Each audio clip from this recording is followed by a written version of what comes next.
Sí, doctor. Pues, sí, buenas noches. Ya le abrí la apertura del aula. O sea, yo le he enviado la invitación por su correo y por el mismo aula. Sí puede entrar, ¿no? Ya. Entonces, ay, no hay problema, doctor. No hay problema. Lo que quería saber es, más bien, muchas gracias por todo. Y más bien lo que quería consultar era el caso clínico. ¿Usted nos va a ayudar por virtual a desarrollarlo o no? Ya claro, es para el miércoles, ya, sí, para el miércoles. Sí, ya, doctor, muchas gracias. Yo estoy acá pendiente, pues ya le abriré el aula, nada más. Usted puede ingresar, no hay problema, sino que quería saber. Más bien, disculpe la molestia, doctor. ¿Ya? Ah,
Buenas noches con todos.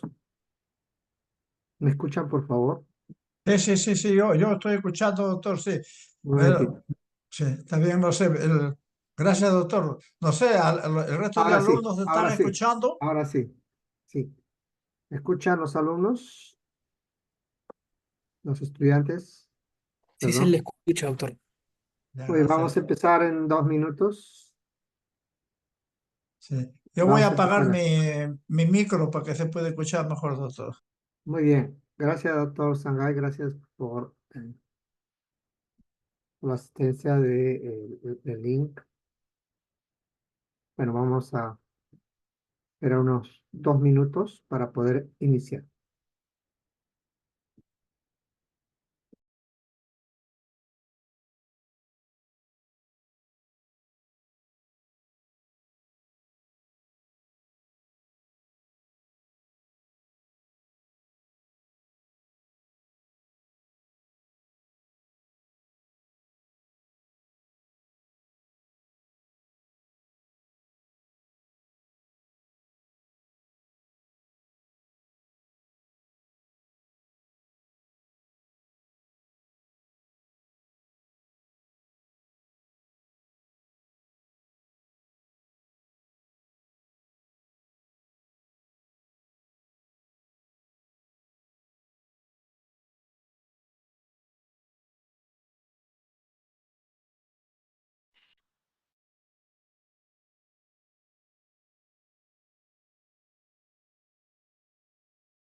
Muy bien, buenas noches. Vamos a empezar.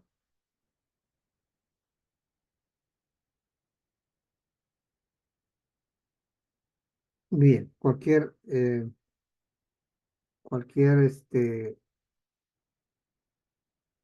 pregunta pueden hacerla al final, pero sin embargo, si es que no se ven las láminas o no se escucha, por favor, tienen el chat o también pueden avisarnos, ¿eh?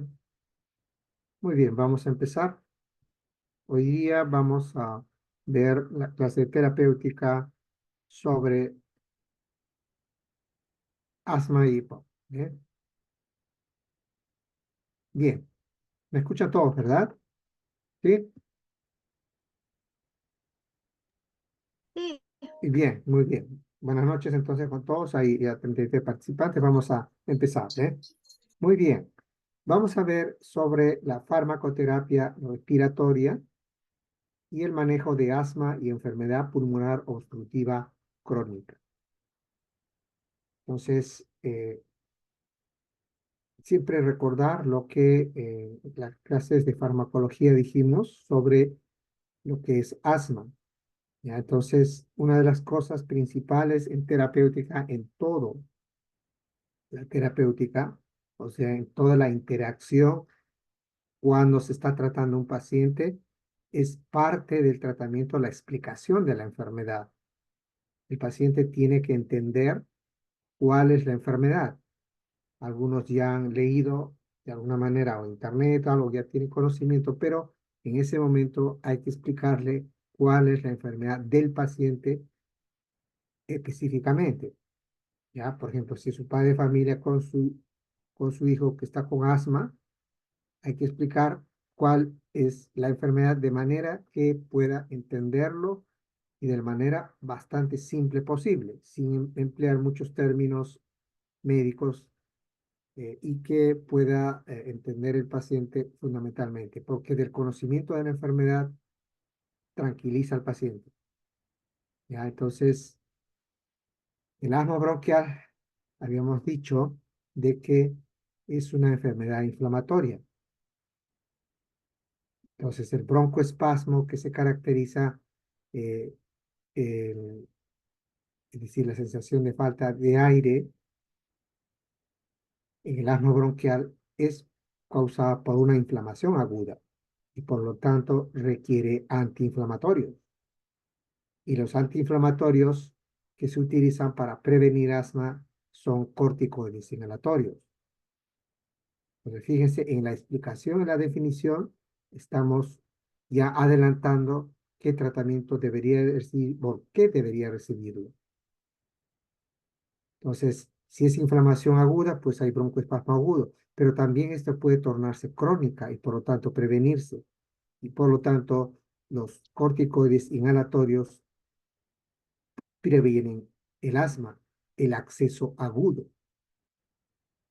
También la inflamación aguda causa broncoespasmo, por lo tanto hay broncoconstricción y eso es la manifestación en la sensación de falta de aire o los que vamos a encontrar en el examen del aparato respiratorio, vamos a encontrar sibilantes y por lo tanto requiere de broncodilatadores que se administran por vía inhalatoria. Fíjese en la definición, entonces estamos diciendo que el paciente tiene inflamación aguda, por eso tiene broncoespasmo y requiere en ese momento broncodilatador, que se debe administrar por vía inhalatoria. También es importante decir a los pacientes que en algunos casos el hecho de que se le indique un broncodilatador y que se administre cuando hay precisamente broncoconstricción y que si esto cede, entonces ya deja de utilizarlo. Sin embargo, si es que estas exacerbaciones de broncoespasmo persisten, cuando hacen de que vaya el paciente en los últimos 2 meses más de una o dos veces a emergencia, entonces se requiere prevenir el broncoespasmo. Y esto se hace con, con corticoides inhalatorios, por ejemplo. Si es que el paciente no se inhala con corticoides inhalatorios, entonces eh, no solamente recurrirá varias veces a emergencia, sino en algunos casos se produce un proceso de remodelación de vías aéreas. ¿Qué quiere decir? Que es como si el pulmón, especialmente la musculatura lisa de los bronquios, se entrenara para hacer el broncoespasmo aún más fuerte. Entonces, para prevenir eso, se tratan de administrar lo que se llaman medicamentos controladores. Eso es explicar al paciente. No quiere decir de que quiera o no quiera tomarlo, sino que cuando se le indique es para prevenir el proceso de remodelación de las vías aéreas, que empeora el pronóstico. ¿Ya? Entonces, ahí hemos visto que de esa manera uno ha explicado qué cosa es asma y cuál es el tratamiento. La otra cosa que también es importante recordarles, y probablemente en las clases ya les han reforzado en cada uno de los temas que están viendo, es que una enfermedad como el asma y la enfermedad pulmonar obstructiva crónica, las guías de tratamiento son esas, son guías de práctica clínica sobre la enfermedad. Que uno quisiera leer libros sobre asma, está bien. Que uno quisiera ver algunos otros formas de poder aprender sobre asma, son bienvenidas. Si quieren ver los estudios sistemáticos y revisiones, está muy bien eso. Sin embargo, para poder, para podernos ponernos de acuerdo de cómo se trata a un paciente asmático, se han creado las guías. Hay diversos tipos de guías de práctica clínica. Entonces, acá durante las clases vamos a sugerir, si no recomendar, algunas de ellas que son más utilizadas. O sea que ustedes cuando hablen de asma digan y recomienden o hablen no solamente con el paciente, sino también con otros profesionales para poder discutir algún asunto relacionado a la terapéutica de asma, digan eso. En la guía Gina, que se llama de asma, dice, una de las recomendaciones es esto. Es decir, la guía de práctica clínica son recomendaciones basadas que se llaman en la evidencia. Entonces, uno podría revisar muchas cosas, sin embargo, lo más práctico es revisar una guía y poderlas tratar de simplificarlas y que para eso son las clases. Es decir, la clase de asma es para ver cuáles son las principales recomendaciones de la guía de asma, por ejemplo, del GINA. También, eso es inglés, pero acá también hay en castellano, pero también hay, bueno, son extranjeras, pero también hay guías de práctica clínica de Perú, ¿ya? Uno no puede decir que uno es mejor que el otro, porque la guía de práctica clínica extranjera tiene todo una serie de recomendaciones de manera bastante general, pero las guías de práctica clínica, por ejemplo, del país, son más específicas en relación al tipo de fármaco que recibe y lo que hay en el país. Muchas veces se hablan de algunos fármacos y algunos de ellos no hay en el país, pero se tratan de grupos farmacológicos, por ejemplo, broncodilatadores. Y acá en la clase vamos a ver de qué broncodilatadores hay en el país, de tal manera que cuando ustedes vayan a hacer serum, van a encontrar esos broncodilatadores como parte del petitorio farmacológico del Ministerio de Salud o de Salud. Bien, entonces, ninguno es mejor que el otro, sino cada uno tiene sus ventajas y desventajas. ¿Ya? Entonces estamos concordando acá en que lo que vamos a hablar está en el JAINA, en el YEMA y en la guía de práctica clínica del IETSI. Y el IETSI es el Instituto de Investigación de Guía de Práctica Clínica de Salud. También hace guías de práctica clínica. Es importante que ustedes sepan eso, puesto que en el Perú también se hacen guías y eso es importante y estas guías también son utilizadas a nivel de Latinoamérica porque están en castellano. Muy bien. Veamos entonces ahora cuáles son los factores desencadenantes es decir, para ver el tratamiento no farmacológico de asma bronquial. En primer lugar, hay que señalar acá que esta es una lámina que muestra que algunos factores ambientales como los domésticos, especialmente el polvo de casa básicamente es una forma de denominación y el principal componente son el detritus de ácaro, básicamente, porque eso es lo que prepondera y a veces eso, además del proceso infeccioso agudo, eso desencadena un broncoespasmo. Ya también hay la contaminación, la polución ambiental, eso es una de las causas principales de enfermedad pulmonar obstructiva crónica que vamos a ver. ¿Ya? Igualmente hay los laborales, la exposición, por ejemplo, a harinas, etc. Eso más es en enfermedad pulmonar obstructiva crónica, pero también empeoramiento en asma. Muy raras veces, pero sí existen de que algunos pacientes hacen broncoespasmos inducidos por medicamentos. Por ejemplo, hay que recordar de que algunos pacientes pueden hacer o eh, desencadenar un broncoespasmo cuando se le dan beta bloqueadores. Pero en realidad hemos aprendido, ustedes recordarán las clases de beta bloqueadores en las cuales no todos hacen y son diferentes en su relación con la inducción de broncoespasmo. Por ejemplo, son mucho más frecuentes con propranolol que con atenolol. Eso se basa a la especificidad en relación al beta bloqueo. ¿Ya?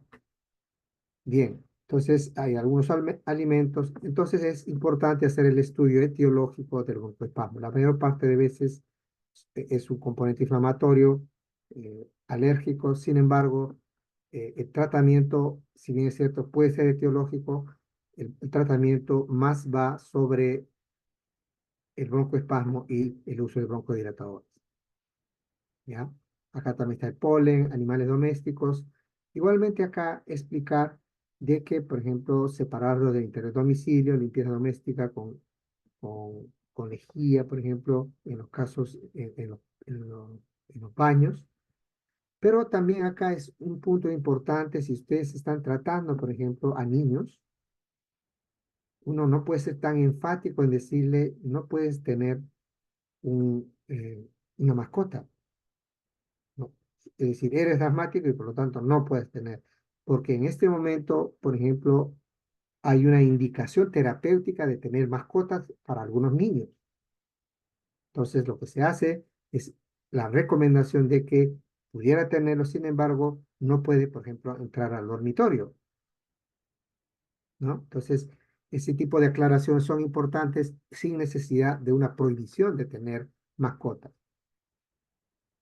Igualmente acá es la limpieza de la casa, especialmente del dormitorio. Bien, las sustancias irritantes y por supuesto el humo del tabaco, ¿no? Sigamos con las... Acá hay algunas cosas para evitar ambientes fríos y secos.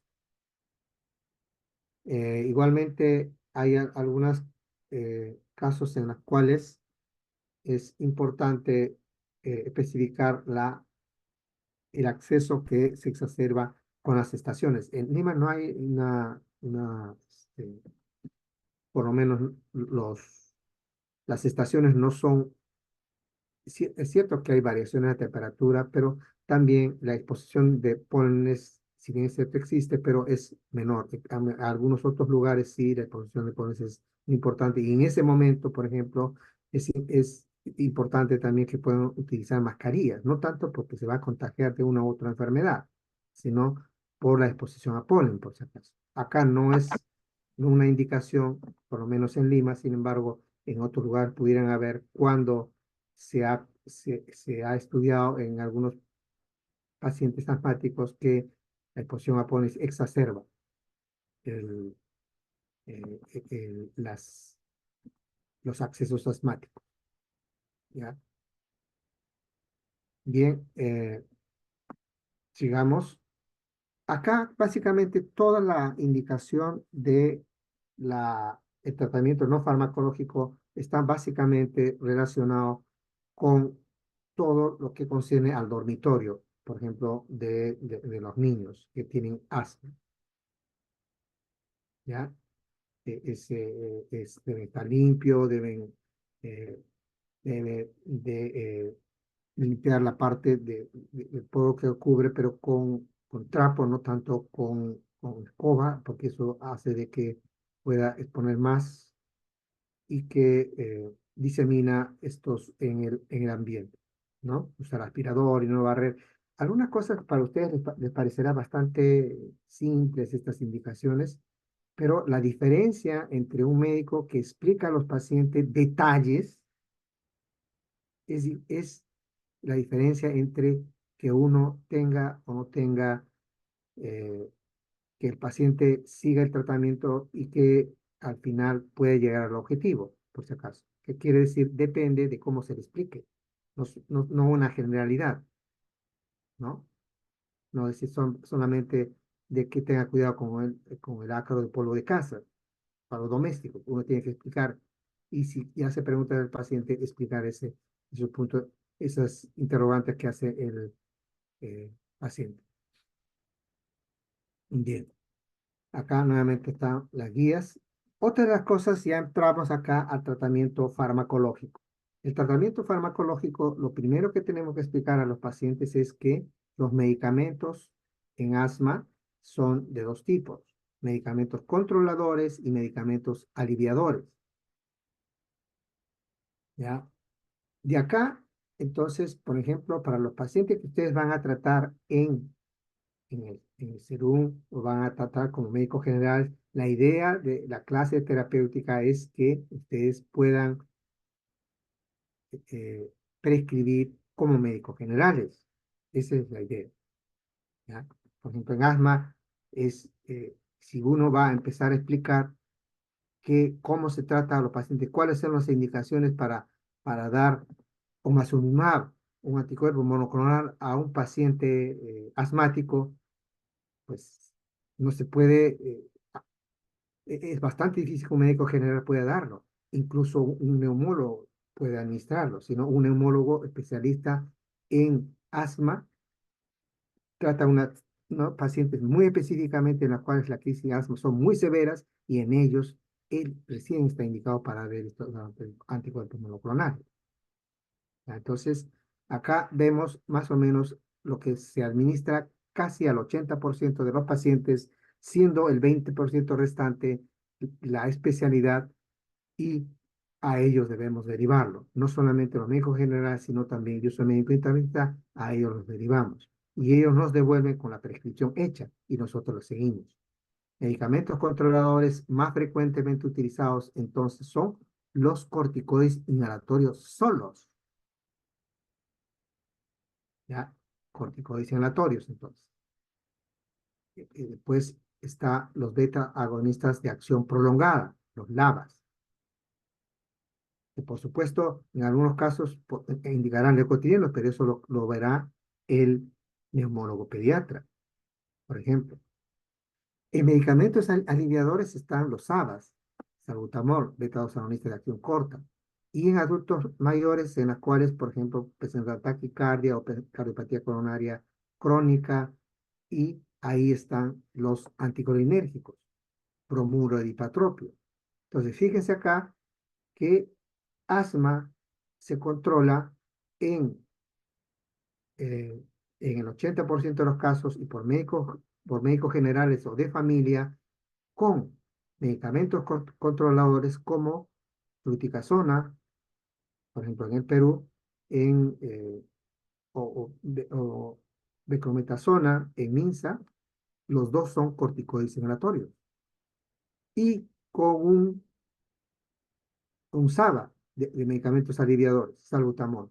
Es decir, con 3 medicamentos uno puede controlar y tener, por ejemplo, en una comunidad, controlar el asma, excepto pues si el paciente ingresa al servicio de emergencia, por ejemplo, con un bronco con estatus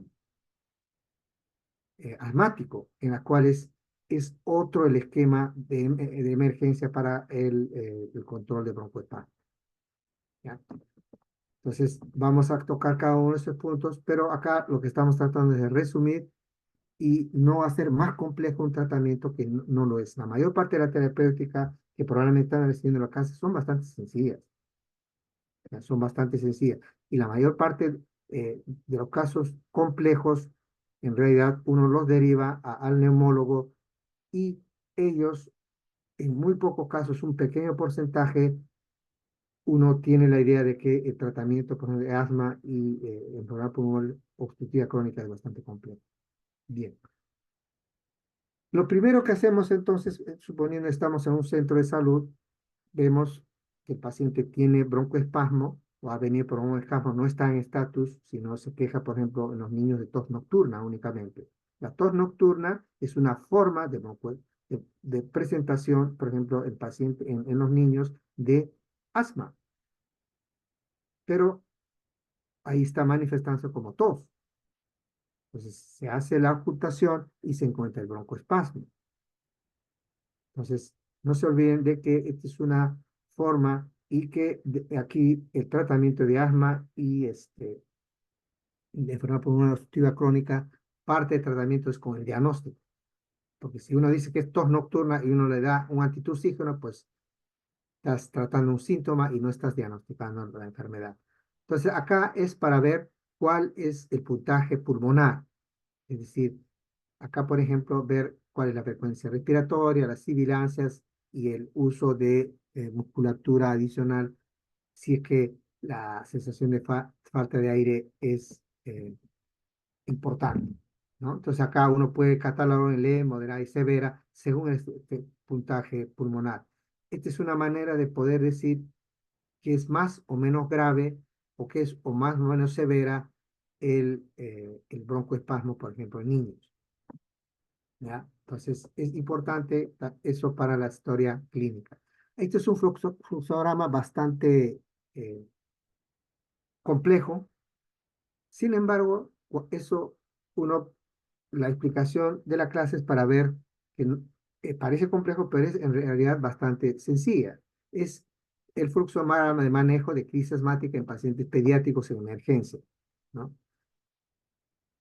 Lo que se ve claramente es que, por ejemplo, dentro de la mayor parte de ellos, si es que viene, por ejemplo, a la emergencia y ya está usando salbutamol y dentro de las 24 o 48 horas, a pesar de estar utilizando salbutamol, sigue el broncoespasmo, entonces ingresará a nebulizaciones, o sea, estaba con inhaladores salbutamol, pero ingresará al hospital para poder dar nebulizaciones con un SABA, o sea, con salbutamol. Antes había fenoterol también, pero actualmente hay salbutamol también en gotas, ¿ya? Pues acá estamos viendo, fíjense, previamente estaba utilizando salbutamol inhalatorio. Y eso persistía el broncoespasmo, por eso se fue al hospital, y entonces allí se le realiza las nebulizaciones con salbutamol o un SABA que tengan ustedes. En el Perú siempre va a ser salbutamol o en MINSA o en salud. Si es que esto persistiera, entonces el paciente se hospitaliza ya para tratamiento con corticoides de tipo sistémico, o sea, endovenoso, 1 o 2 días. Entonces, pero ya hospitalizado. Ya lo está viendo ya no un médico general, lo está viendo un pediatra, por ejemplo, en un hospital, ¿no? Entonces, fíjense, pero a pesar de que uno pudiera ver bastante complejo, en realidad ha sido, si es que ha estado con inhalatorio, sigue el broncoespasmo, se hospitaliza con el diagnóstico de estatus asmático para darle nebulizaciones con broncodilatadores como salbutamol y para darle dos días corticoides sistémicos. Solamente en esos casos se usa corticoides sistémicos. Y eso también se le explica a los familiares. Posteriormente, estos se suspenden y nuevamente empieza a, a controlarse con salbutamol y hasta que cede y posteriormente, cuando sale de alta, va a salir ya como ha estado hospitalizado, sale de alta con eh, SABAS condicional, o sea, salbutamol condicional, y se le adiciona en este caso, si es que no lo tenía antes, se le adiciona un corticoide inhalatorio para prevenir, para prevenir, y eso va a ser todos los días, de tal manera de que eh, se prevenga otros accesos que hagan que necesariamente tenga que venir por emergencia. Pues esto todo está en la guía de práctica clínica de crisis asmática aguda en la guía de práctica clínica del IETSI. Muy bien, acá vamos a explicar entonces en las láminas ya más separadas, fíjense, ver si es leve, moderada o severa, lo hemos hecho con el puntaje pulmonar, ¿no? Y por supuesto, los signos de gravedad son los pacientes, por ejemplo, con una saturación baja y que uno nota de que hay trastorno de conciencia. Entonces, en ellos ya obviamente están hospitalizados y en realidad son muy raros casos los pacientes que pasan a unidad de cuidados intensivos por asma. La mayor parte de veces, especialmente pediátricos, ceden con nebulizaciones. Y en pacientes adultos, con asma severa, que son pocos, muy porcentaje de casos, muy raras veces pasan unidad de cuidados intensivos. ¿Eh? Y además, también es explicarles acá algo que es importante, ¿ya? Cuando ustedes están haciendo internado y un paciente con asma ingresa a unidad de cuidados intensivos, si es que los pacientes preguntan, es importante que la gravedad del caso en realidad es extremadamente raro eso, pero el tratamiento también es bastante difícil, puesto que el ventilador mecánico va a hacer que entre aire al pulmón a presión. Pero usted mira, pero ¿cómo si que hay broncoespasmo? Entonces hay la posibilidad de barotrauma. Entonces, por eso es bastante difícil el tratamiento en este tipo de pacientes.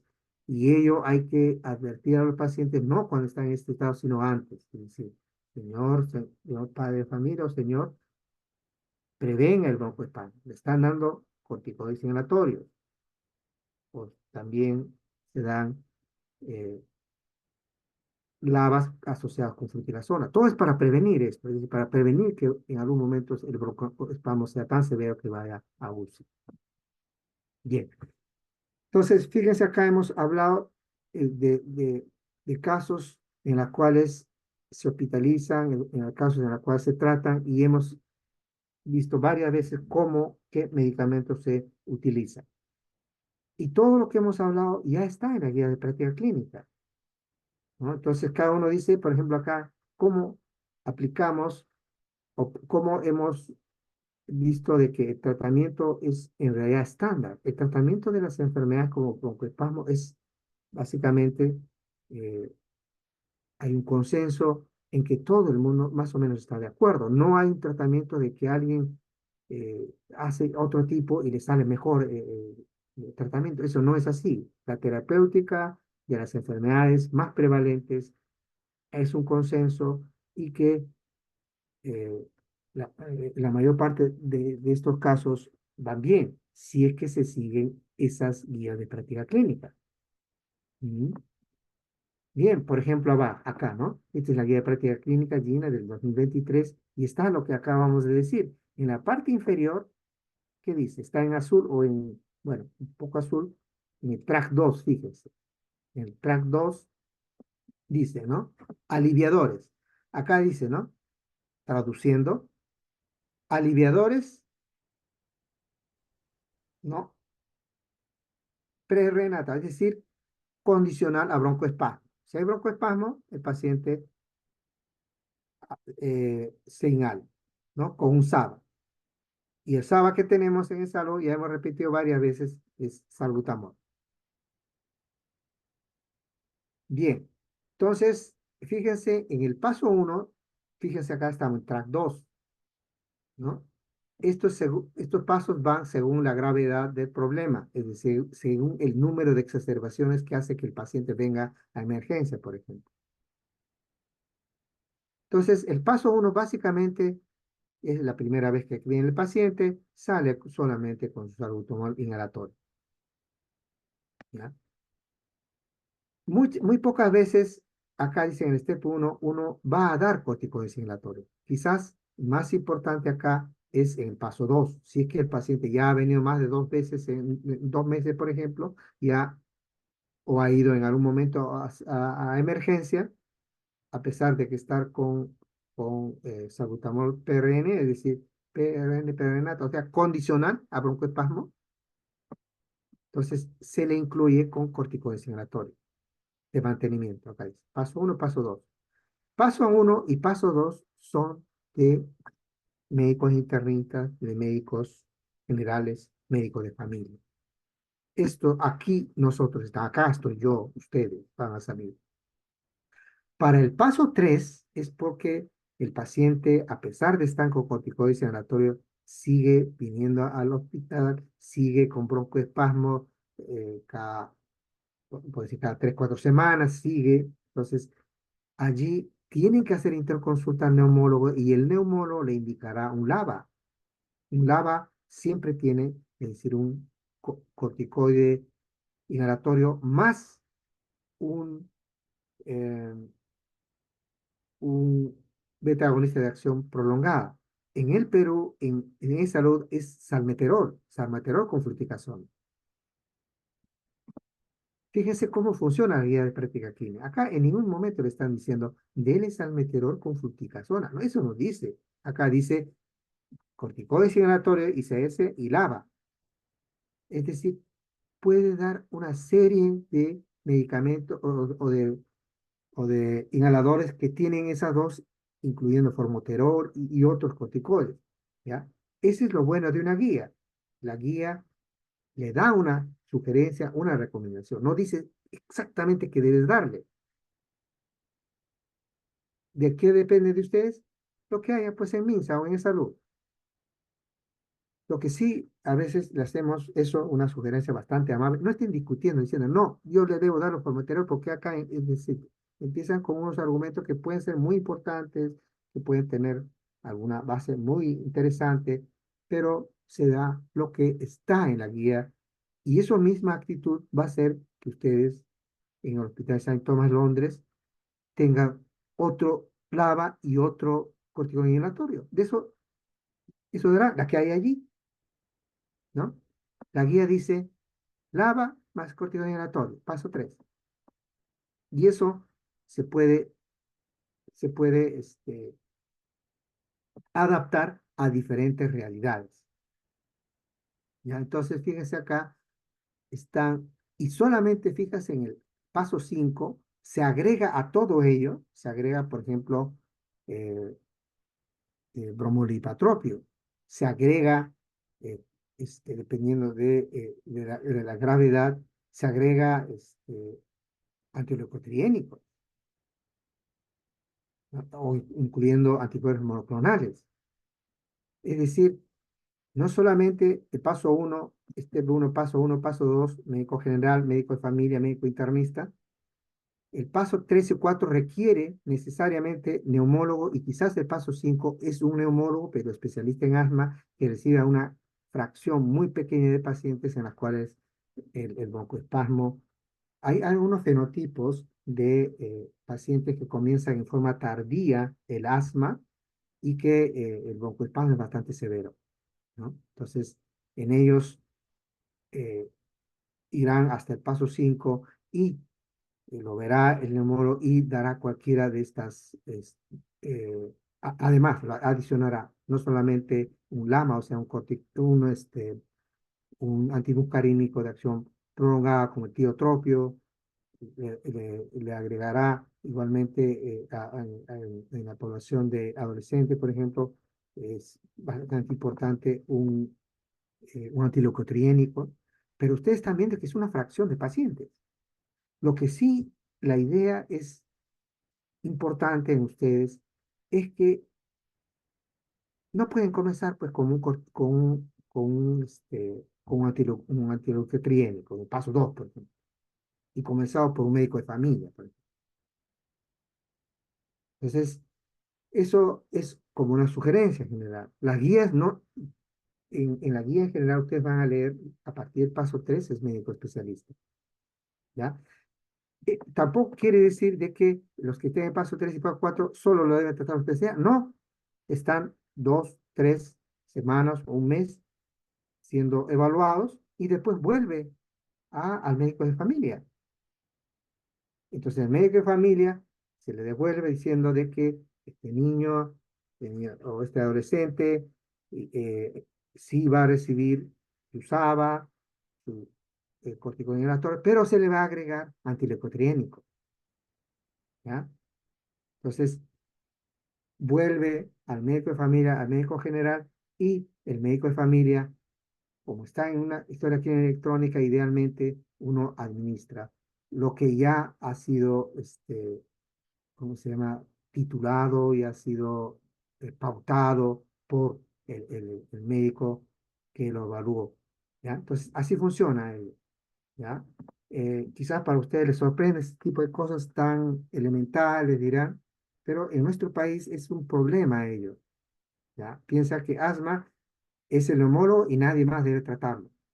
Entonces, el caos que se genera en nuestro sistema de salud es precisamente por ese punto, ¿ya? ¿Qué quiere decir? Que es algo así como si el médico general, el médico de familia, supiera menos, sea menos médico que el neumólogo. En ningún sistema importante en el mundo funciona así. Todos tienen igual valor, todos hacen un trabajo importante y ninguno es menos que otro. Bien, sigamos. Acá también, ustedes van a encontrar la guía de práctica clínica también, más, por ejemplo, acá está la guía de práctica clínica no, y, del YEMA, y básicamente acá, por ejemplo, ¿no? Acá llama la atención que dice considerar inmunoterapia con la ajena. Es cierto que se pudiera hacer en los sitios donde es posible hacerlo, pero se tendría que ir, por ejemplo, al Hospital Almenara solamente a hacer este tipo de examen.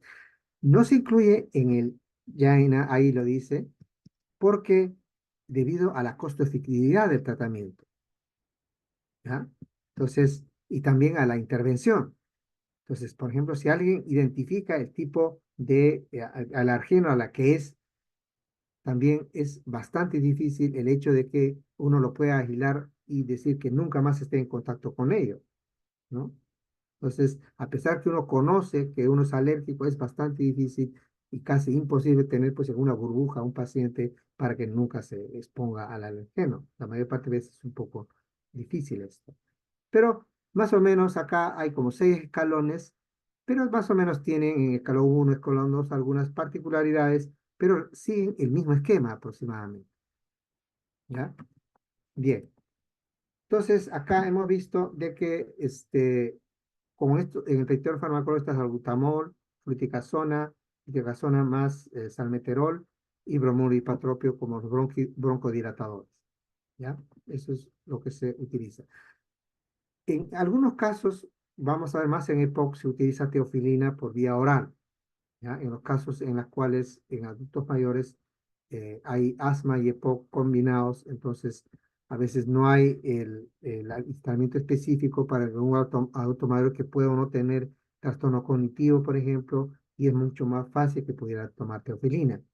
Pero siempre las guías de práctica clínica dicen, si vas a utilizar teofilina, deberías medir la concentración sérica. Entonces, eso ustedes tienen que ver. Así que no es posible pues, medir la concentración sérica de teofilina, también es poco difícil la expedición del medicamento o la prescripción. Aminofilina endovenoso también hay, son broncodilatadores del grupo de las santinas, pero se usa actualmente en unidad de cuidados intensivos, ¿ya? Para esos pacientes que ingresan por eso, por enfermedad respiratoria, que el broncoespasmo es persistente, a ellos se les administra. Y en Montelucas y hemos visto en los pacientes como para prevención de accesos anales. Acá seguimos. En MINSA hay, en vez de fluticasona, hay budesonida, pero es un corticoide inhalatorio, ¿no? Y el resto sigue con salmeterol. Entonces, la diferencia entre MINSA y E-Salud es en corticoide inhalatorio. Uno es fluticasona en E-Salud y budesonida en MINSA. Son cuestiones muy situación especial en el país. Pero lo que ustedes deben tener en cuenta es básicamente que es un corticoide inhalatorio, ¿no? Eso no se debe olvidar, ¿no?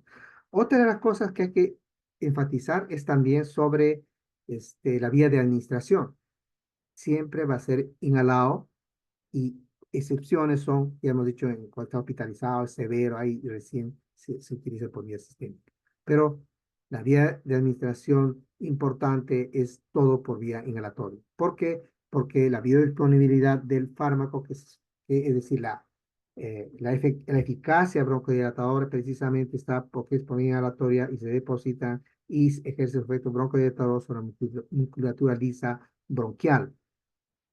A veces basta el 15% para que pueda actuar de lo que se ha inhalado. Lo importante para el paciente es decir de que hay tipos de microgotas en las cuales de unas 5 microgotas son las que tienen efecto terapéutico. Y que hay que también explicarle para qué es el espaciador. El espaciador lo que hace es seleccionar, ¿no? Básicamente, es decir, las gotas más grandes caen en el espaciador, de tal manera de que no ingresa. ¿Por qué? Porque de otra manera también caerían a nivel de la mucosa y no tiene pues efecto terapéutico, no está yendo de frente al pulmón, porque tendría que ir, la que cae en la mucosa se absorbe, va a la sangre y por supuesto en un momento llegará a nivel pulmonar, pero ahí se originan las reacciones adversas, porque se supone de que está yendo a sangre y si es un beta 2 agonista, tiene todos los efectos, por ejemplo, de taquicardia en los pacientes. Entonces, el espaciador es importante, especialmente en aquellos en niños o en adultos mayores en los cuales no pueden sincronizar el uso de los inhaladores. Bien, sigamos. Aerosol terapia. Eh, es importante. Aquí la explicación más que todo es para ver que algunos pacientes, cuando hay algunos genéricos o algunas de marcas, sienten la diferencia. Sin embargo, la dosis es la misma y a veces hay que ver si hay alguna alteración entre uno u otra forma de administración de algunos de estos medicamentos. ¿Ya? Si que hay alguno, entonces uno notifica. Ya sea el de marca el que no funciona o el que es genérico. No podemos decir que uno es mejor que el otro. Si es que hay algo, uno tiene que notificar. Así como se notifican reacciones adversas, también debe notificarse falta de eficacia. Y si a falta de eficacia también se notifica con el número de lote, por si acaso. Tampoco decir esto no vale, esta marca que ha comprado tal o cual institución no vale. No se les ocurra ese tipo de comentarios. ¿Ya? Si van a hacer, háganlo formalmente, ¿no? Tal paciente estaba recibiendo 5 o 7 días este tipo, después varió y se exacerbó, pero tiene que hacer un informe muy detallado, incluyendo el grado de adherencia, incluyendo el lote y la sintomatología en el caso de broncoespasmo, medido en este caso, por ejemplo, de manera bastante exhaustiva. Bien, acá está la cámara de inhalación. En las exacerbaciones es importante decir, ver si es que hay algunas de estas cosas que están utilizando. No recomendados, aunque realmente muchas veces evitamos decir los no, es decir, no debes hacer esto, no debes hacer, a veces lo que deben hacer ya hemos mencionado. Entonces, ¿qué cosas no hemos mencionado? Lo que no deben hacer, pues, ¿no? Es decir, no usar fármacos mucolíticos. Fármacos mucolíticos están indicados en fibrosis pulmonar. en pacientes con ventilador o en adultos mayores en las cuales la fuerza que tienen que ejercer es difícil que pueden hacer expectoración, pero en pacientes jóvenes no tiene ningún sentido dar fármacos mucolíticos. Las guías de práctica clínica no dicen que debemos dar mucolíticos. ¿Ya? Bien, lo que es importante siempre es la hidratación, ¿no? Si el moco, por ejemplo, a expulsar, en algunos casos, si se requiere que se fluidifique, pues el mejor fluidificante es la hidratación, ¿no? Antibióticos siempre cuando uno está frente a una infección, ¿no? Bien, entonces es importante recordar este tipo de cosas en las cuales uno no está prescribiendo esto. Acá están para recordar entonces en adultos, también leve, moderada y estatus asmático, que es evitar que lo llaman acá, ¿no? Estatus asmático es una indicación de hospitalización, ¿ya? Tienen el mismo esquema que vamos a mostrar en niños, acá, igual, si es que el paciente estaba tomando o estaba inhalándose y a partir de 24 48 se ha inhalado de acuerdo a la recomendación, sigue el broncoespasmo, entonces se nebuliza. Y si el paciente hace taquicardia o se cambia a bromuripatropio. Y si es que a pesar de eso persiste, pues se le administrará corticoides, pero por vía sistémica. Generalmente es metilprednisolona. 1, 2, 3 días nebulizando hasta que se rompe el broncoespasmo y después nuevamente empieza con los inhaladores, corticoides inhalatorios y se va de alta con él. Muy bien. Entonces acá hemos visto el manejo de las exacerbaciones y acá recordando que también el bromuripatropio se utiliza en asma, pero también más importante también es eh, en enfermedad pulmonar obstructiva crónica. Bien, lo que deben recordar cuando sean internos, si un paciente viene con una crisis asmática severa y está tomando prednisona vía oral, quiere decir eso, que precisamente el paciente eh, eh, ha tenido muchos accesos y el broncoespasmo bastante severo son fenotipos de asma bastante severa. Y le han dado corticoides sistémicos primero, pero no cedía. Después pasaron a vía oral y el paciente está con terapia de mantenimiento de prednisona. Lo que deben recordar es que no es criticar de que debían haber dado inhaladores, nada, sino ver la historia clínica. Si son muchas exacerbaciones, son pacientes muy poco frecuentes, pero están tomando corticoides vía oral. Y esos tipos de corticoides no se suspenden porque si no inducen una insuficiencia suprarrenal aguda. ¿Ya? Bien, entonces eso son muy pocos casos, muy raros los casos, pero es importante identificar a los pacientes en los cuales el asma que están observando o que el paciente tiene un fenotipo de severidad muy importante. EPOC, enfermedad pulmonar obstructiva crónica, también tiene su guía. Ustedes van a encontrar otras guías, ¿ya? No pueden leerlas, no hay ningún problema. Sin embargo, la sugerencia que le hacemos acá es porque estas guías son las más conocidas, ¿ya? Siempre le decimos a los estudiantes lo siguiente: cada vez que quieran preguntar algo, cada vez que quieran exponer algo sobre un tema, consigan la guía de práctica clínica más reciente de esa enfermedad y traten de resumir y recomendar y su exposición o sus recomendaciones o su forma de tratar a los pacientes estén en base a esas guías. ¿Ya? Eso es importante porque la guía de práctica clínica también tiene una connotación legal, por si acaso. Cuando revisen sus historias clínicas, ustedes, si es que se acusa de malpraxis, se dirán, esta indicación está de acuerdo con tal guía. Listo. Entonces es importante que una u otra eh, eh, indicación esté recomendada en la guía. es bastante difícil defenderse cuando algo no está en la guía de práctica clínica, ¿ya? O algo no se hizo, pero se debió hacer según la guía de práctica clínica, ¿ya? Bien. Por supuesto que hay unas cosas que están en la guía que no, a veces no lo tienen, pero, ¿no? Es decir, el sistema de salud que van a hacer cero no lo tiene pues su centro de salud. ¿No? Por ejemplo, acá vamos a ver en EPOC que hace, en la enfermedad pulmonar obstructiva crónica se hace un diagnóstico con espirometría. Por supuesto que ustedes acá en sus rotaciones de neumología han visto el espirómetro automatizado y todo, pero si van a encontrar en el serum allí a comunidades muy lejanas, no tienen ni siquiera estos dispositivos. Entonces, uno tampoco va a negarse a tratar EPOC porque no lo tiene. Sin embargo, uno puede ajustar, no sé, si hay broncoespasmo, etcétera, tiene los antecedentes, hacer los diagnósticos con todas las limitaciones, ¿no? Bien.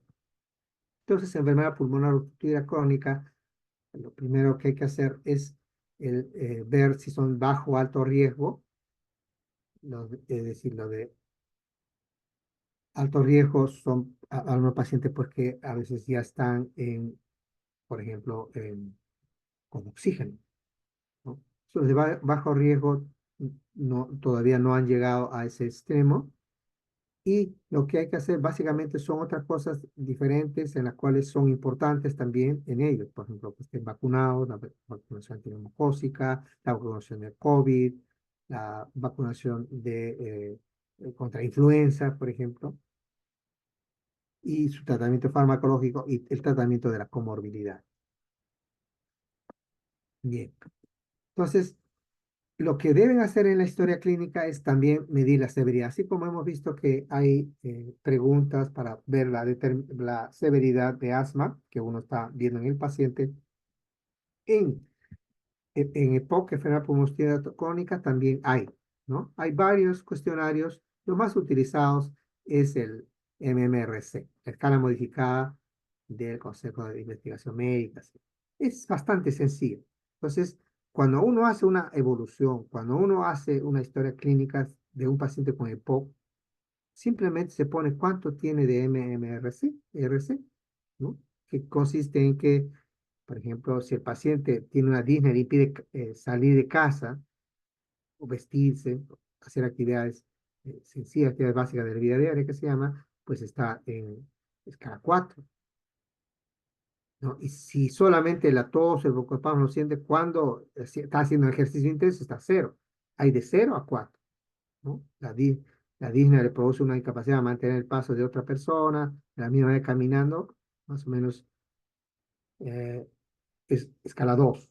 ¿No? Entonces, uno tiene que decir, y en EPOC, cuando ustedes presenten como internos, ¿sí? El paciente de 78 años, tiene enfermedad pulmonar obstructiva crónica, en este momento tiene un MRC, una escala de 3, de 2. Esa es la manera en la cual uno debe describir a los pacientes. Y acá también se puede dar a los pacientes para que desarrollen una autoevaluación y con ello también ver cómo está yendo el tratamiento. Igualmente, los puntajes son, por ejemplo, esta es la evaluación del CAT, se llama, de 1 a 10, de 20 a 31. Entonces, cuanto más puntajes alto, el paciente no está yendo bien con el tratamiento que se está instaurando. Hay una forma de evaluar también de eso. ¿Cuál es el tratamiento de enfermedad pulmonar obstructiva crónica? Básicamente, el tratamiento farmacológico es del broncoespasmo. Si es broncoespasmo, entonces hay que dar broncodilatadores. Pero la diferencia quizás con asma es que estos pacientes son más adultos mayores. Y por lo tanto, si bien es cierto, se usa salbutamol, betagonista de acción corta para el broncoespasmo, también es acá más es el uso de medicamentos que no tengan tanta acción simpático-mimética. Es decir, más se usa los antimuscarínicos, como el bromuro dipatropio y también el tiotropio, que es de acción prolongada, un antimuscarínico de acción prolongada. El tiotropio todavía no ha ingresado a salud ni a MINSA, probablemente ingrese muy pronto.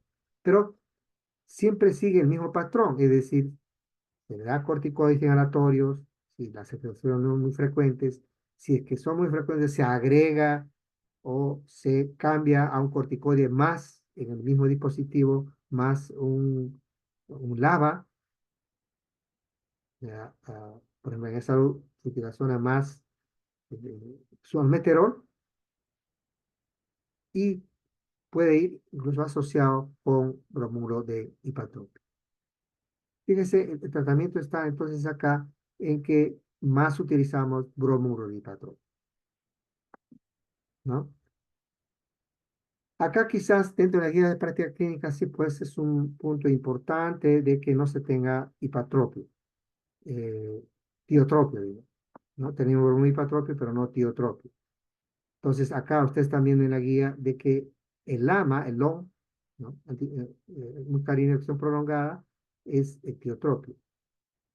Entonces, acá parte del manejo. Sin embargo, esto es importante que lo manejan los neumólogos, es decir, la administración de un antimuscarínico de acción prolongada tipo tiotropio tiene que ser vista por neumología. Y cuando nos entregan a los internistas, a los médicos generales y a los médicos de familia, uno prosigue el tratamiento, siempre controlando su eficacia, siempre controlando con espirometría. Acá se utiliza espirometría, ¿ya? Para ver cómo se va yendo el paciente. Entonces acá es lo mismo, bromuro hipatropio, básicamente. Y quizás acá es donde se administra, por lo menos en el país, eh, se administra teofilina, especialmente a adultos mayores que con una baja adherencia a, a inhaladores tipo bromuro hipatropio, ¿ya? Entonces, ese es teofilina. Pero estamos diciendo de que la guía recomienda que uno tiene que medir la concentración sérica. En este momento no hay en el Hospital Almenara para medir teofilina sérica, ¿no? Por lo tanto, uno tiene que ver si es que no tiene alguna reacción a veces de tipo cardíaca, no hace, por ejemplo, taquicardias, por ejemplo, o el paciente no presenta alguna de estas complicaciones. Muy bien, entonces también existe todo en las guías algunos esquemas en EPOC, enfermedad pulmonar obstructiva crónica, ¿no? Acá lo básico es combatir el tabaquismo, ¿no? Básicamente, eso. Y el resto siempre va a ser un SABA o hormona hipatropio y agregar un LABA más corticoide en el átomo, básicamente, ¿no? Acá cuando decimos combatir el tabaquismo, lo decimos de manera bastante sencilla, ¿no? Lo que es sumamente difícil. Cuando tiene un paciente con tabaquismo, la indicación es, estimados estudiantes, evaluación por psiquiatría. Básicamente es una indicación, ¿ya? Por supuesto que ustedes pueden dar las recomendaciones que son importantes para dejar el tabaco, pero el tabaquismo es una adicción y se trata como una enfermedad, ¿ya? Eso es importante recordar. Quiere decir que su historia clínica diga que vaya a adicciones en psiquiatría. Bien. Algunas cosas en las cuales es importante recordar en enfermedad pulmonar obstructiva crónica, enfermedad intersticial difusa y fibrosis pulmonar. Ya están concatenados y van complicándose, especialmente los pacientes con enfermedad intersticial difusa. Ya es que se va a mantener en la atención por médico general por los médicos de familia mientras no necesiten oxígeno. Pero lo que hay que tener en cuenta es lo siguiente, es que el uso temprano del oxígeno no quiere decir que va a mejorar, ¿ya? Eso es bien difícil de explicar a los familiares. Es una cosa muy eh, difícil realmente, ¿no? ¿Por qué? Porque los pacientes cuando se les da oxígeno, cuando sienten un alivio tremendo, es una cosa importante para ellos, pero sacarlos, es decir, el paciente ya probablemente ya es, lo que va a suceder, el paciente ha llegado a un estadio en la cual ya son oxígeno dependientes. Es decir, enfermedad pulmonar obstructiva crónica, enfermedad pulmonar intersticial difusa, fibrosis pulmonar, son enfermedades que van progresando. Y en su progresión van a ser en algún momento dependientes de oxígeno. Y cuando son dependientes de oxígeno, la enfermedad está avanzada.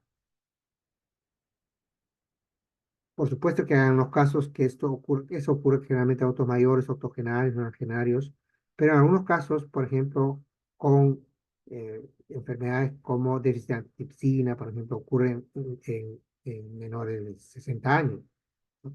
En ellos, eh, o hay algunos fenotipos que comienzan antes, en ellos está indicado, bueno, es bastante difícil, pero está indicado el trasplante pulmonar, ¿no? Entonces, es parte de la terapia. Entonces, lo que uno tiene que, si es que preguntan los familiares, pregunta el paciente, hay que decirlo de la manera eh, de manera más adecuada posible esa progresión, ¿no? Es decir, si está en oxígeno, quiere decir que es avanzada enfermedad. Que hay tratamiento, es bastante difícil hacer un trasplante a los pacientes mayores de 70 años, es casi imposible. No solamente porque todas las comorbilidades que tiene, que suponiendo que no las tenga, encontrar un donante, por lo menos en el país, incluso fuera, es bastante difícil. Entonces, estas son cosas importantes que se tienen que explicar a los pacientes, ¿ya? Bien, bueno, acá está en relación con la prescripción de antibióticos, siempre y cuando el paciente, por ejemplo, presenta fiebre. Hay algunos exámenes en los cuales es posible realizar un examen de puto, por ejemplo, o si, por ejemplo, hay alteraciones en el hemograma, cosas que nos indican que hay una infección, ¿no? Bien, entonces acá, por supuesto que uno puede identificar fenotipos, pero esto es importante cuando los pacientes han empezado en forma temprana con enfermedad pulmonar obstructiva crónica o algunos pacientes en los cuales eh, es posible que se estén preparando, por ejemplo, un trasplante pulmonar. Muy bien. Esto acá, fíjense, esto está explicado para esta parte en la cual la progresión de los pacientes y la forma en que uno debe decirlo de que está progresando va, ¿no? Es decir, primero los pacientes están con, igual que en asma, ceden el broncoespasmo, posteriormente van a, y a insuficiencia respiratoria, van a rehabilitación pulmonar, ¿no? Son dependientes de oxígeno y rara vez van a trasplante pulmonar. Muy bien, terminamos con esta parte, 2 minutos más, en la cual es parte de la terapéutica realmente, pero como parte de salud pública. La enfermedad pulmonar obstructiva crónica es absoluta y totalmente prevenible en la mayor parte de casos, excepto pues en los casos muy, muy poco frecuentes, por ejemplo, con un trastorno genético como déficit de antitripsina, ¿no? Entonces, enfermedad pulmonar obstructiva crónica es producida por el tabaco. Entonces, ¿qué se debe hacer? Evitar el tabaco. Así de sencillo. Los otros casos en los que no están relacionados con tabaco están relacionados con contaminación ambiental. Cuando nosotros hablamos de contaminación ambiental, siempre, de alguna manera, ya sé que no ustedes, pero la mayor parte considera que, bueno, no tenemos todavía ese problema. Falso. Lima es una de las ciudades más contaminadas, una de las ciudades más contaminadas del mundo. O sea, el hecho de que en algún momento, por ejemplo, EPOC o asmáticos que vivan en Lima, en determinadas áreas, encuentren en provincias donde hay menos contaminación, alivio, no va a ser una sorpresa ni un descubrimiento. Parte del problema es la contaminación ambiental, ¿ya? Entonces, Lima está dentro de las capitales con más contaminación en este momento. Claro que hay áreas en las cuales hay menos que otras.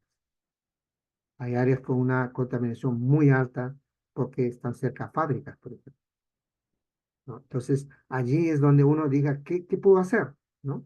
Sí que, obviamente sí que vas a ir a otro lugar, es bastante difícil. Ahí, por ejemplo, uno considera si que puede usar mascarilla. Siempre alguien ha dicho de que ya no debemos usar mascarillas, pero en Lima hay varias razones para usarlas. La primera razón es como estudiante de medicina que va a ir a un hospital. Siempre hay tuberculosis y por lo tanto tienes que usar mascarilla. Punto. La segunda es que vivas en un distrito en la cual, o vas a pasar, en la cual la contaminación es bastante alta. Entonces, es uso de mascarillas. No, en este momento, por ejemplo, eh, uno debería estar, si no reclamando, por lo menos poniendo el tema para discutirse, es que así como nos dicen, aunque acá en Lima no es muy frecuente que te digan qué temperatura vas a tener en el día, nos deberían decir cuándo ha sobrepasado los límites como para poder tomar alguna medida. ¿Ya? En realidad, las medidas para contaminación del aire deberían ser tan estrictas como como ocurre en otras ciudades, en otras capitales del mundo. Simplemente llega a un punto en cuantos se refiere a los niveles de contaminación del aire en la cual se suspende el tránsito. Entonces, acá no va a suceder eso, ya saben, por todas las razones que existen. Sin embargo, este es un problema en el cual debemos de ya poner las medidas importantes, ¿no? Ya, acá están viendo, hay sitios, lugares, por ejemplo, San Juan de Uriancho es uno de los partes más contaminadas del aire, en el aire, ¿no? Y cómo protegerse, pues, tendrá que ser con, con mascarillas, por ejemplo. Muy bien, finalizamos por este hecho, pues, de que en algún momento, quizás no, ustedes nunca vieron, de que frente al Hospital Rivaliati, frente al Instituto Nacional de Salud, había un parque. Digo, decimos que había, pero creo que ya no hay ahora, en la cual, creo que existe algo ahí, en la cual se puso una cámara, una cámara como una cabina, en la cual uno entraba y empezaba a respirar. Algunos tomaban de manera graciosa o algo por el estilo, ¿no? No, simplemente era que estaba respirando aire puro. Entonces, este problema, si que uno lo ve desde el punto de vista de enfermedad pulmonar obstructiva crónica, ustedes, jóvenes, dentro de algunos años, van a usar este tipo de cabinas. Por supuesto, pagarán, ¿no? Es decir, un momento, por lo menos algunos minutos de respirar aire puro. ¿Ya? Cuando se instalaron esas cámaras, muchos criticaron, muchos decían que eran exagerados. Ahora creo que ya no hay, simplemente se ha dejado de lado. Pero este es un problema y es la causa de la enfermedad. Si uno quiere desaparecer, disminuir la tasa de enfermedad pulmonar obstructiva crónica, pues se tiene que combatir el aire. Y eso también es parte de otro problema que está surgiendo en el país. Es el cáncer pulmonar en pacientes que no fuman. Estas son cosas también que son muy peculiares de Lima, por ejemplo. Mujeres que nunca han fumado tienen cáncer pulmonar. Entonces, es unas cosas que en algún momento se tienen que tomar medidas muy importantes en este caso, ¿ya? Como medidas de salud pública. Muy bien, gracias. No sé si hay una pregunta. Nos hemos pasado 8 minutos.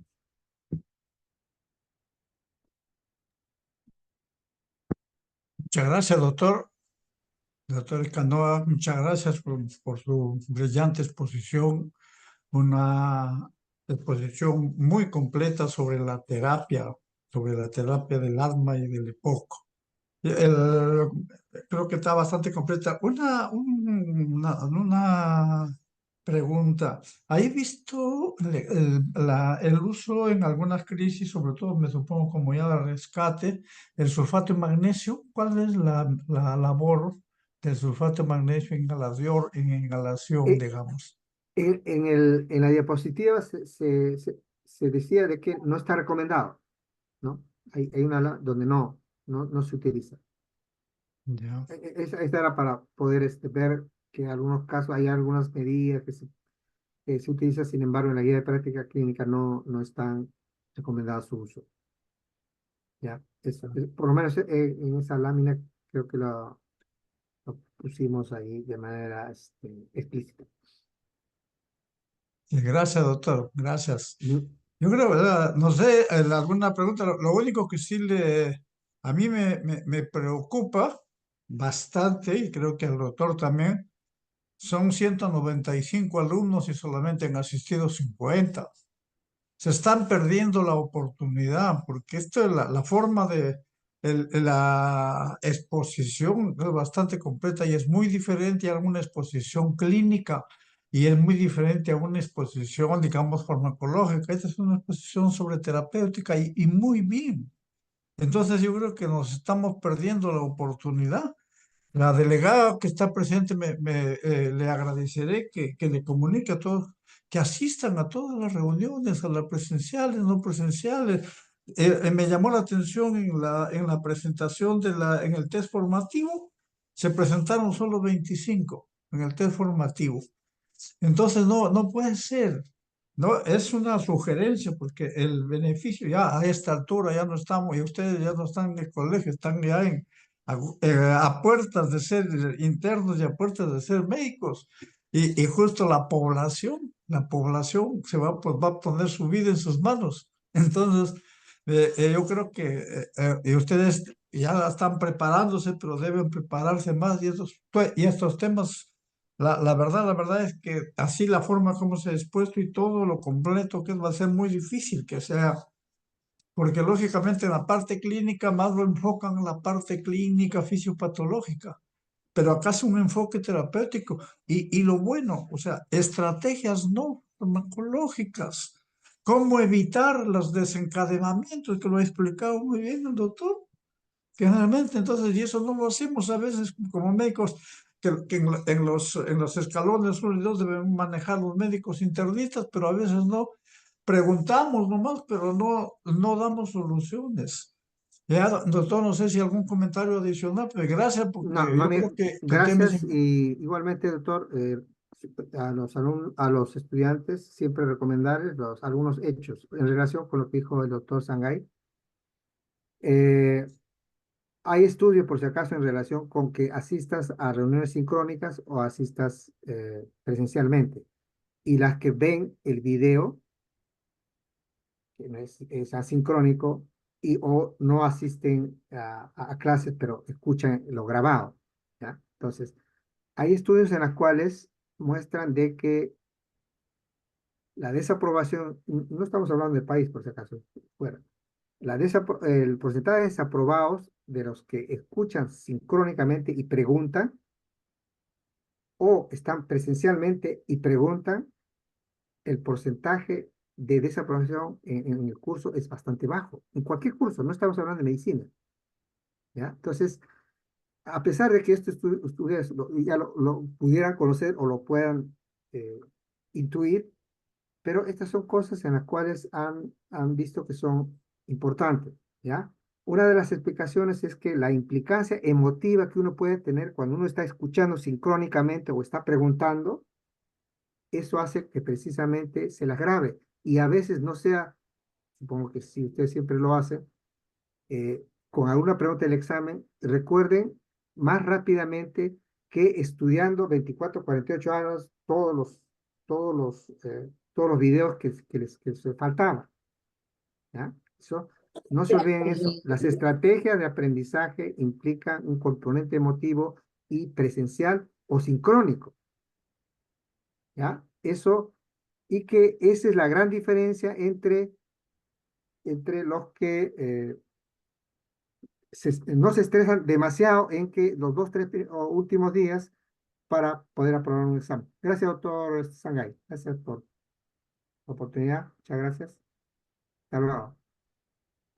¿Hay alguna pregunta? Alguien que levante Bueno, la ¿alguien mano, quiere por preguntar? favor, una pregunta para el doctor. No sé si hay una pregunta. ¿Está escuchando? Por favor.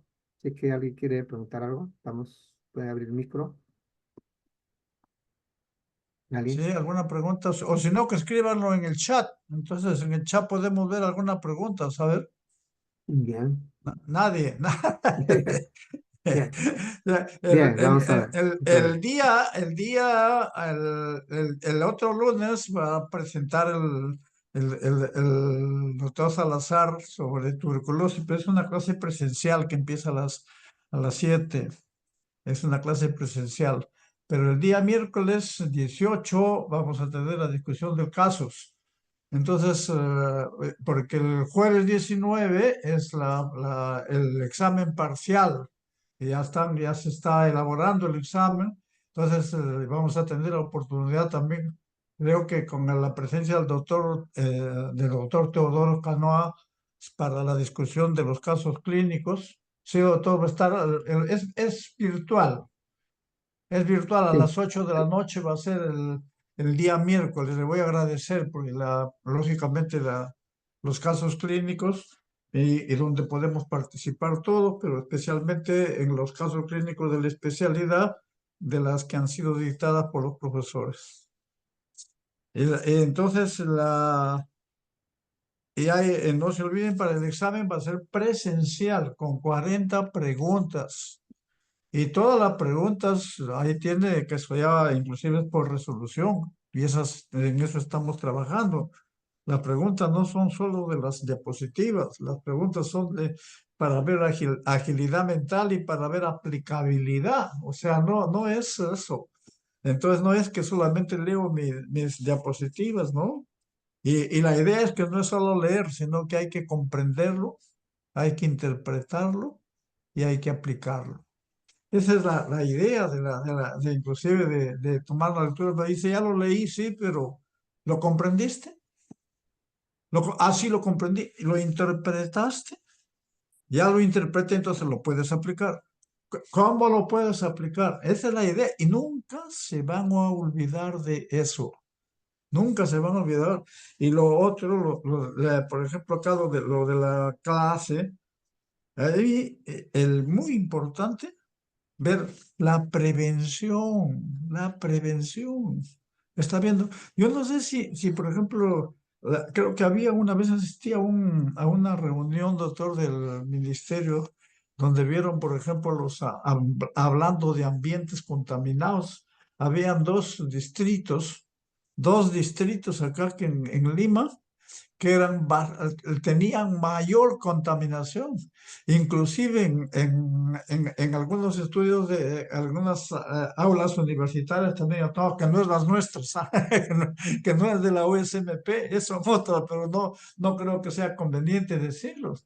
Pero han visto no solamente la humedad, sino el ambiente, la contaminación. Hay solamente, sobre todo en los lugares que están hacinados, los lugares, en esos lugares. No sé, ¿algún comentario al respecto, doctor? Sí, en realidad, doctor, son puntos muy sensibles. En realidad, si es que uno va a decir los distritos en este momento, por ejemplo, o por lo menos en estos días, uno va a esta página web y pone, y ahí está cuántas partes por millón tiene de contaminación. Así que también eso es posible hacerlo, ¿ya? Lo que pasa es que no nos damos cuenta de ello, ¿no? Entonces, de ahí también el decir o el no decir qué distritos son, también hay puntos bastante sensibles porque hay unos distritos en la cual la contaminación también es baja, pero hay unos demasiado altos. Entonces, eh, allí, por ejemplo, tomar medidas también, cuando digo que van a tomar medidas, por ejemplo, hay algunos ejemplos que son un poco, bueno, discutibles, ¿no? Desde el punto de vista, ¿dónde se toma medidas? Por ejemplo, París, ¿no? Tanto por mío, simplemente se suspende en eh, el área central y ya no hay transporte, simplemente. Es así, ¿no? O en China igualmente, en algunos sitios se hacen esas medidas. Pero acá realizarlas sería casi imposible, veo. Es imposible. Es decir, si por ejemplo en este momento en San Juan de Lurigancho, que es una de las partes con más contaminación que existen, se dice de que el día de mañana se detecta que hay parte por medio y simplemente dicen que no va a haber transporte, pues genera tal caos que es imposible manejarlo y no va a haber ningún neumólogo, ningún que va a poder justificar eso. De tal manera que estas cosas fatalmente las medidas son inviables, igualmente es bastante difícil de solucionarlas. Pero que en todo caso, hay algunas medidas paliativas, podría ser, ¿no? Si es que están por ahí, vas a pasar por ahí, tendrás que usar mascarilla, definitivamente, ¿no? Eso es una cosa que es paliativa realmente, pero podría haber. La otra cosa que sí también son políticas de salud es propiciar de que, por ejemplo, las fábricas, que vamos a hablar, no es que sea la más contaminada de San Juan de Lurigancho, sino las fábricas que están instaladas allá deben trasladarse del lugar, así definitivamente. Entonces, puede hacerse, esa es una de las medidas que, por supuesto, que son muy costosas, pero es en bien de la población por la cantidad de habitantes que tiene, por ejemplo, ese distrito. Bien, Poma, estudiante Poma, adelante. El doctor Poma, el alumno Poma levantó la mano, sí, la pregunta, por Aquí favor. sí, aquí dice una consulta. En el examen para hacer solo son preguntas de las clases o también de los artículos de,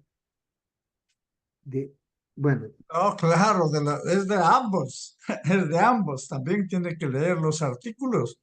Lógicamente que nos enfocamos más en la clase, pero la aplicabilidad, y para eso también tienen los artículos publicados, o sea, ustedes tienen lecturas adicionales. Y a propósito, ya lo publiqué, la clase del doctor, está publicada en PDF ya en el aula virtual. Y también ahí he visto que hay varias lecturas. Tienen que... Doctor, o sea, que yo les digo, les menciono, yo tuve la oportunidad de estudiar en Trujillo. Y bueno, ahí nos daban las clases, una clase magistral por cada especialidad, una o dos clases, y el resto decía libro, puro libro, son 3, 4 horas diarias, tenía que estudiar uno. O sea, lo importante es que no solamente enfoquen en la clase, en las diapositivas, en las grabaciones, sino enfoquen, porque lo que puede pasar, por lo menos a mí me pasa, a veces hay un pequeño error o algunas cosas en el momento de hablar y todo, entonces cuando hay reclamos, cuando hay reclamos en las preguntas, en los exámenes, tiene que ser con medicina basada en evidencias, no con literatura del Google, así simple. Tiene que ser con estudios clínicos que me digan, esta es la evidencia. No, pero dicen el Bademecum del PLM. No, no, no, señora. Usted me dice las evidencias de los ensayos clínicos que hay en el Cochrane, que hay en una serie de situaciones. No sé si el doctor me ayuda con algo más, doctor sí, Teodoro. sí, bueno, en realidad las preguntas, la forma de hacer preguntas, el doctor Sangay justamente siempre se ha tenido en cuenta en la universidad, es que las preguntas tienen el objetivo de aprender, es decir, de conocimiento útil.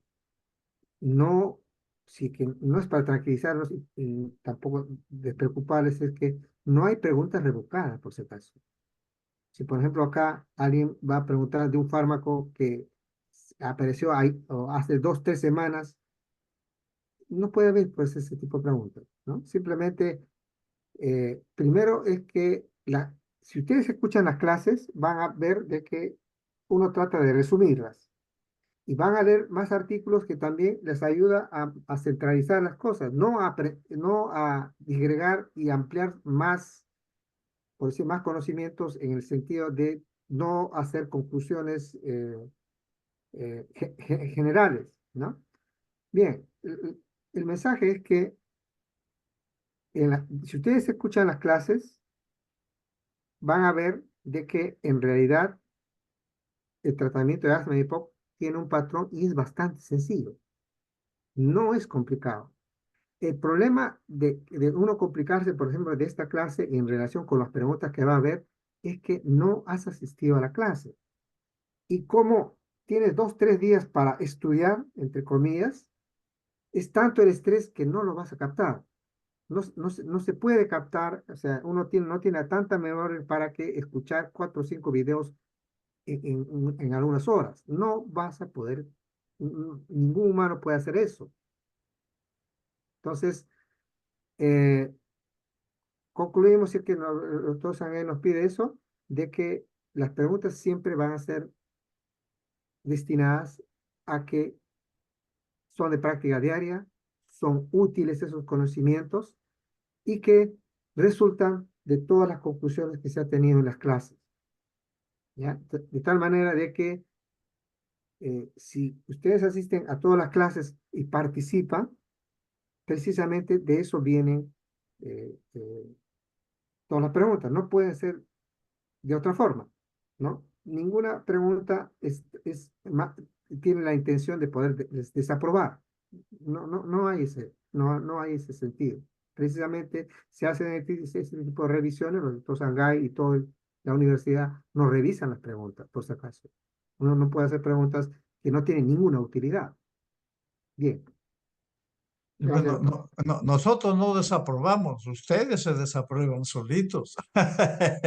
Y yo creo que lo que han mencionado, doctor, es muy importante.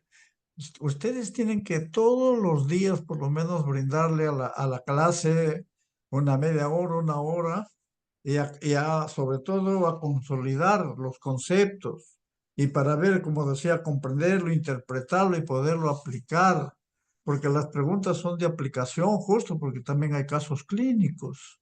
Entonces, y luego les menciono, porque si nos ponemos a estudiar 2 o 3 días antes va a ser bien difícil que uno logre captar, porque además el objetivo de nosotros, los profesores, es que ustedes aprendan y ustedes adquieran conocimientos, instrumentos para poder aplicarlo en las diferentes especialidades y para poder aplicarlo en su vida profesional. Y sus objetivos suyos, los de los alumnos, deben ser los mismos, porque si sus objetivos van a ser solo aprobar el curso, me parece que no es tan, digamos, adecuado eso. Bueno, no sé si no hay más preguntas.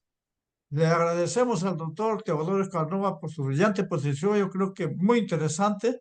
Y bueno, no sé, ¿hay alguien, alguna pregunta más? Entonces, hasta la próxima clase. Y ya sabemos que en la próxima clase y luego el miércoles va a ser discusión de clase, y discusión de casos clínicos y el jueves el examen presencial. Presencial, ahí está publicado ya en la hora. Nosotros pusimos ¿cómo se llama? En el cronograma, pero lógicamente ellos lo adaptan, en la universidad lo adaptan, digamos, para los diferentes cursos. Entonces nos pusieron una fecha similar, pero hoy en la misma semana, pero otro día. Por eso yo hablé con el delegado. Cualquier pregunta, ¿cuántas preguntas se les saben? 40 preguntas. 40 preguntas son.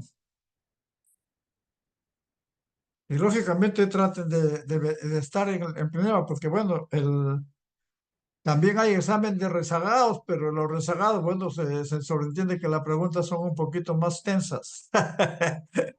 ¿Verdad? ¿Ya? Entonces, bueno, o sea, si hay alguna pregunta, si no, a través de su delegada que me consulte, yo me comunico constantemente con ella y bueno, no va a haber ningún problema. Gracias, doctor Teodoro. Un fuerte abrazo. Nos estamos viendo entonces el otro miércoles. Gracias.